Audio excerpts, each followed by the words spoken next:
In today's video, I'm going to teach you Guide with www.capcut.com. By the end, you'll know exactly how to restore a deleted project in Capcut's web interface using the trash feature so you can recover work you didn't mean to remove. First, open your browser and head to the Capcut website. If you're not already signed in, take a moment to log in so you can access your projects. I recommend using a stable internet connection and a modern browser for the smoothest experience. Once you're on the main dashboard, look for the workspace area and open the option labeled Default Space.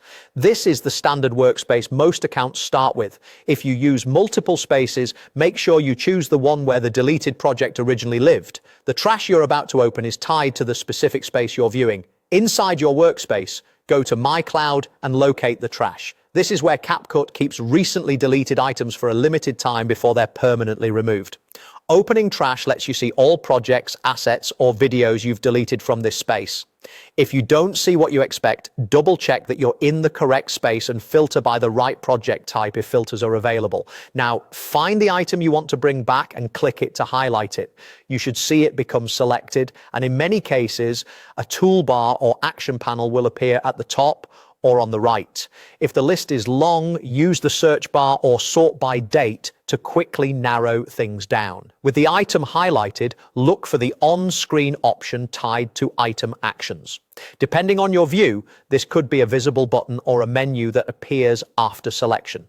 The key is that your selected project remains highlighted so the restore option becomes available. Finally, click Restore. Capcut will return the selected project to its original location in your default space within My Cloud. This usually takes just a moment. If it doesn't appear right away, refresh your page or go back to the All tab in your projects to see it relisted. Restored items typically keep their names and most settings, so you can pick up editing where you left off. That's it. You opened Capcut on the web, entered your default space, visited trash, highlighted the project you wanted, confirmed the on-screen selection, and restored it. If you manage multiple spaces, remember to repeat these steps in the specific space where the project was deleted. And keep in mind that trash has a retention window, so restore important work sooner rather than later. Thanks for watching and happy editing.